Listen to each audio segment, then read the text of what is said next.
साहब, बहुत स्वागत है आपका। भाषा विवाद के नाम पर लोगों को निशाना बनाया जा रहा है, आप किस तरीके से देखते हैं? देखिए, किसी भी भाषा के नाम पर इस तरह का आतंक फैलाना, डराना, धमकाना या मारना पीटना, ये कानून की दृष्टि में गलत है। मुझे लगता है कि मुख्यमंत्री ने इस पर ध्यान देने की आवश्यकता है, इसलिए कि महाराष्ट्र जैसे राज्य में जहां पढ़े लिखे लोगों की तादाद काफ़ी अच्छी है, वहां इस तरह की गैरकानूनी चीज़ें होना, गैरकानूनी हरकतें होना, एक कानाचे खाली मारेल, मराठी नाय बोल ले, तो ये सब ठीक नहीं है। देखिए, मर्जी से आदमी को प्यार से मनवा सकते हैं, मराठी एक अच्छी भाषा है। इस तरह इस देश में बंगाली है, पंजाबी है, मराठी है, सब तरह की भाषाएं विभिन्न भागों में देश में चलती हैं। मगर मैं ध्यान दिलाना चाहूँगा हमारे नेताओं का भी कि संविधान में रिकॉग्नाइज्ड लैंग्वेजेस की लिस्ट है, सूची है पूरी। उसमें सभी भाषाओं में से आप किसी भी भाषा का प्रयोग कर सकते हैं। अगर आपको महाराष्ट्र में या मुंबई में रहना है तो मराठी बोलना होगा, मराठी सीखना होगा। ये किसी पर जोर जबर नहीं किया जा सकता, उन्हें प्यार से समझाया जा सकता है कि मराठी एक अच्छी जबान है, मराठी लोकल जबान है, मराठी को प्रमोट करने की आवश्यकता है।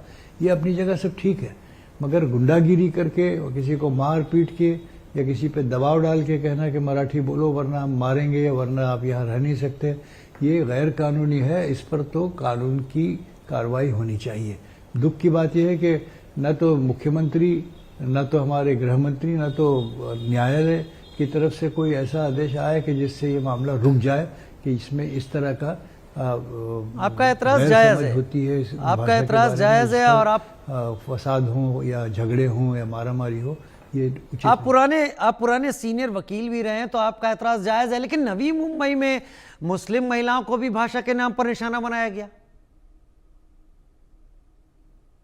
देखिए, भाषा के नाम पर धर्म का विवाद फैलाना ये ज़्यादा खतरनाक है। फिर जहाँ तक कि किसी भी भाषा की बात है, वो उसका कोई धर्म से कोई ताल्लुक नहीं होता, वो लोकल होती है।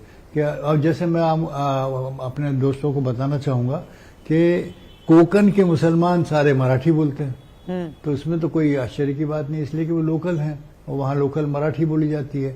इस तरह से मैंने सैकड़ों ऐसे मुसलमानों को मुंबई में देखा है जो मराठी बोलते हैं। मैं खुद भी मराठी बोलता हूँ, कोई मसला नहीं है मेरे लिए।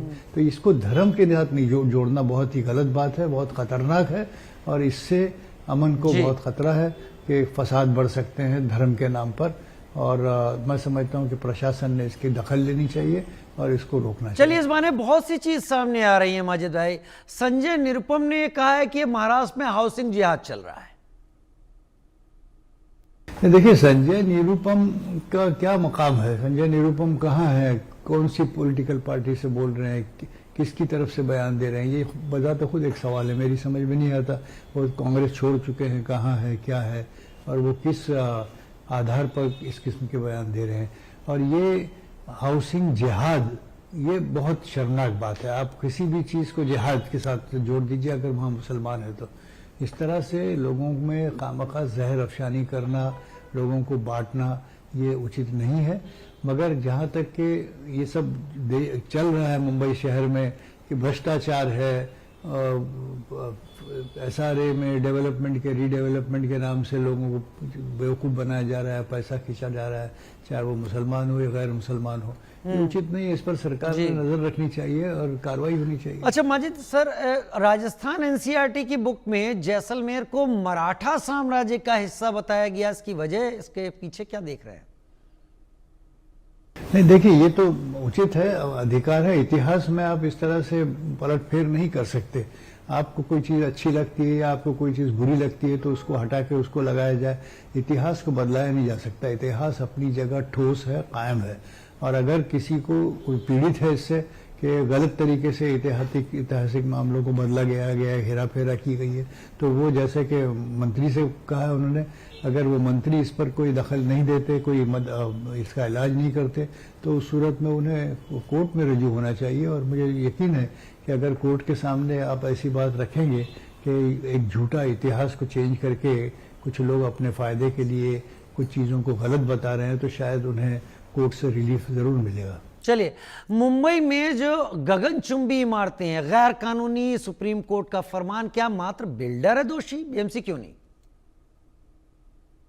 देखिए, जब ऐसे कोई अदालती उच्चतम न्यायालय के अदालत के फैसले अगर ऐसे आते हैं कि गैर कानूनी तौर पर कुछ इमारत को बढ़ाया गया था, ऊंचा बना दिया गया था, ओसी नहीं था, वगैरह वगैरह, तो ऐसी सूरत में सिर्फ उसको तोड़ देने से वहां न्याय नहीं होता, बल्कि इसके आगे कौन जिम्मेदार था जिसकी वजह से ये ऊंचे गैर कानूनी इमारतें बनाई गई, क्योंकि इससे जानों को खतरा है, लोगों को हादसे हो सकते हैं, इमारतें गिर सकती हैं, और इस तरह से गैर कानूनी काम करने वालों का जो नेक्सस है, ये सारा भ्रष्टाचार की वजह से। नोएडा में हो चुका है ऐसा। हमें दुख है कि देश में ये क्लेम किया जाता है दिल्ली से, बीजेपी सरकार की तरफ से, कि हमने भ्रष्टाचार को मिटा दिया है और हमने सब सुधार कर लिया है, तो वो गलत है। इस किस्म के मामलों में जो जिम्मेदार ठहराया जाएगा कि किसने ये इजाजत दी थी, किसकी अनुमति से ये बना था, किसने बनाया था, उन लोगों पर कानूनी कार्रवाई होना लाजमी है। जाहिर सी बात